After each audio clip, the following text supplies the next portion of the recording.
My name is Beth Devine. I'm with the Wappingers Historical Society. From the early days of the 1870s, baseball has always been a local and national pastime. Whether you were playing in the fields, whether you were a spectator in the stands, or listening to a game on the radio, baseball has left its mark in the hearts of many. Today, we're delighted to have with us Rena Corey. She's a longtime member and friend of the Historical Society. Rena grew up in Brooklyn during the heyday of the Brooklyn Dodgers, and she has some experiences that I think you'll all want to hear about. So welcome, Rena. Well, thank you very much, my friend Beth Devine, and I'm going to note that a giant fan is in the audience by the name of Jack Devine, but we're going to forgive him.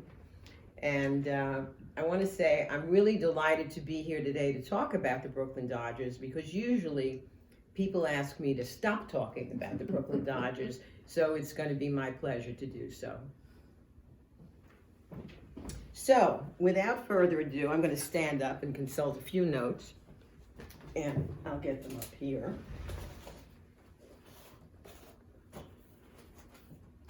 Okay. So I was born in Brooklyn at the end of the 1930s, and those of us who were born in Brooklyn at the end of the 1930s never knew a day in our lives without the Brooklyn Dodgers.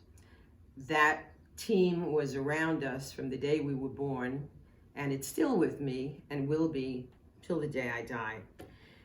When we grew up in the 40s and into the 50s, Brooklyn was a very bucolic place. Now, my father always said it was the borough of homes and churches, which it was.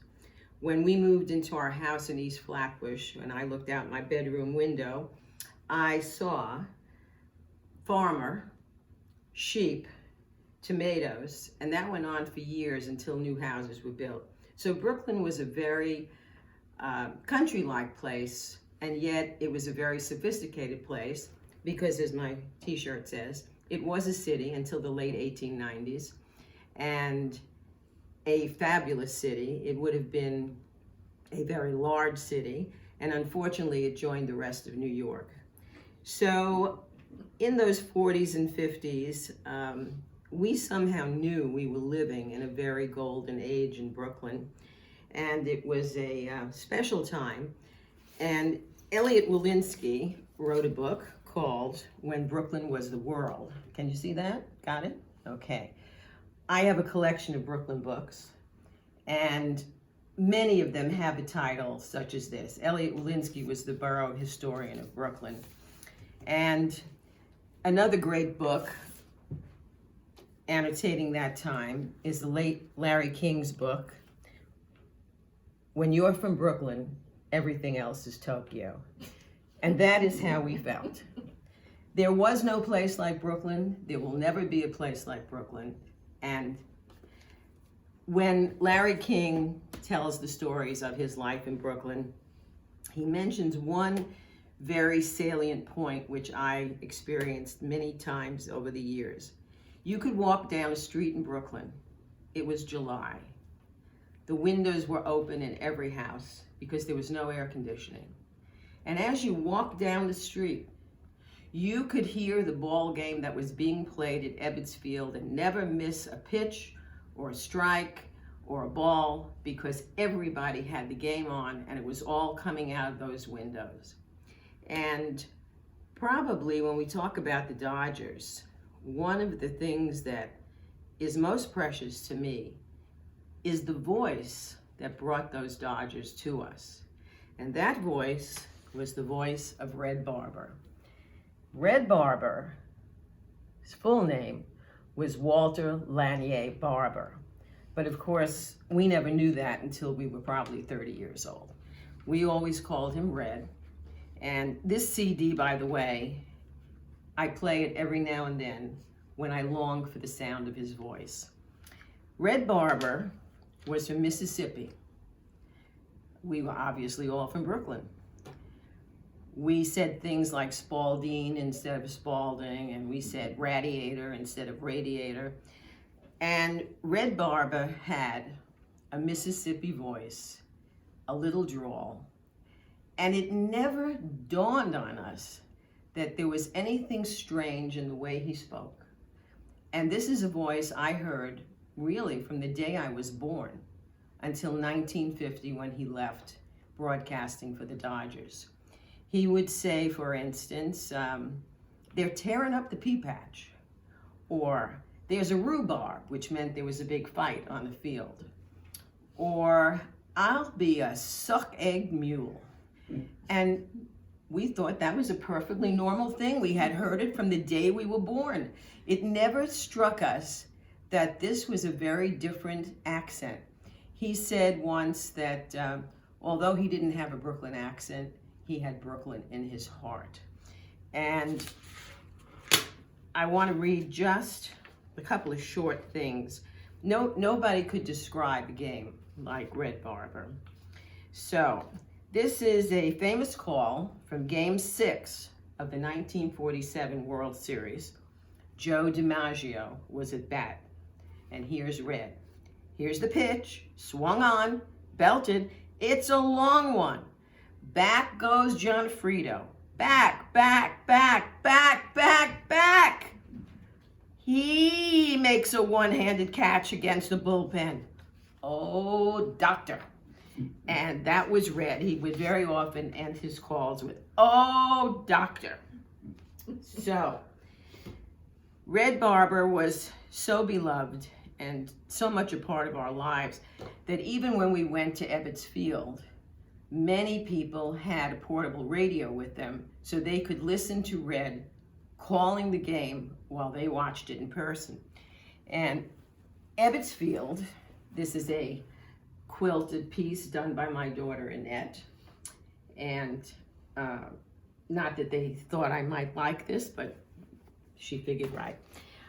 Ebbets Field was an amazing place. It was a very small ballpark. You could see the faces of your heroes as they played. And it was actually, for us, truly a cathedral. It was a place we went to worship, and we went to worship the Brooklyn Dodgers.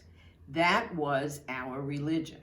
If you were Italian, if you were French, if you were Catholic, if you were Protestant, if you were Jewish, if you were Asian, nothing existed beyond the love of the religion of the Brooklyn Dodgers. It united all of us beyond anything. So in those days, I think we got a television set in 1948, but in those days there were times when my father and I were home together and the game was on. And talk about worship, Daddy and I, when it was the 7th inning stretch, my father took this lighter, which to us was Aladdin's lamp, and we set it down on the floor of the living room. And we got on our knees and we bowed over it and prayed. 7th inning for the Dodgers. I was brought up in a very normal home because a lot of people did that sort of thing. Ebbets Field, as I said, was a very small park. This was the scoreboard. Well, this is a model of the scoreboard. And if you'll notice at the bottom is an ad for Abe Stark, and it says, hit sign, win suit. That was just about 3 feet high, and it was pretty darn difficult to do that. Carl Farillo, number 6, the Skunge, did that once. He went down to Abe's store to get the suit, and Abe made him sign so many things and autograph so many things that Carl felt he was paying for the suit, even though he was getting it for free. Abe Stark eventually became the borough president of Brooklyn. So that brings us to the topic that everybody talks about when it comes to the Brooklyn Dodgers, and that's Jackie Robinson. Now, Jackie came to us on April 15th, 1947. I was still short of being 9 years old. I don't remember in all the years until I was let's say 12 or 13, when I fully understood things going on, civics and what have you. I don't remember anybody ever mentioning to me that Jackie Robinson was black. There was just no mention of it. What was mentioned was, this guy can help us win the pennant. This guy can help us win the World Series. He, my father, and Teddy Roosevelt are still the three heroes of my life. Jackie Robinson, we didn't understand his significance until so many, many years later. But I can tell you that what Branch Rickey did, one of the owners of the Dodgers, in bringing Jackie to Brooklyn, could never have been done in any other city, in any other part of the United States.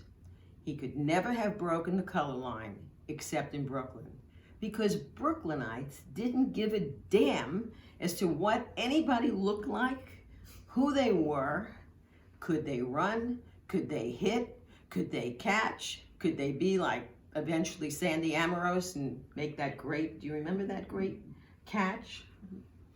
So that was Jackie to us. I watch tapes of Jackie till this day, videos, and I am still thrilled to watch his pigeon-toed walk, to watch him dare pitchers to balk, to threaten everyone on the field that he was going to steal a base. And if you ever saw Jackie Robinson steal home, you saw heaven. So Jackie was really so much a part of our lives, as were all the Dodgers, because in those days, these guys had to hold jobs during the winter. They earned so little money. They were not like the millionaire sports people of today. They were selling vacuums and cars and what have you, and they lived in Brooklyn, in our neighborhoods. So you could walk out and see, if you were in that neighborhood, you could see Jackie and you could see Duke Snider, because they lived where we lived. So that brings us to October 4th, 1955. You have to realize that being born in 1938, I had lived every year of my life saying, wait till next year. We were in 7 World Series and never won one. And it was just the way. You prayed every year, you had faith every year, that was your religion. Next year was going to be the year.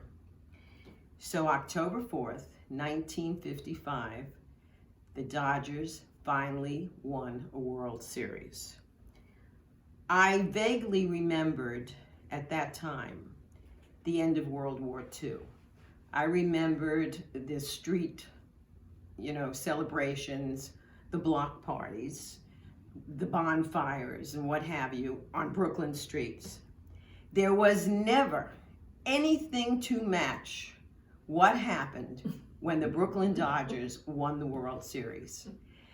First of all, we had vanquished an enemy to us that was worse than the Nazis, the New York Yankees. And the celebrations went on through the night.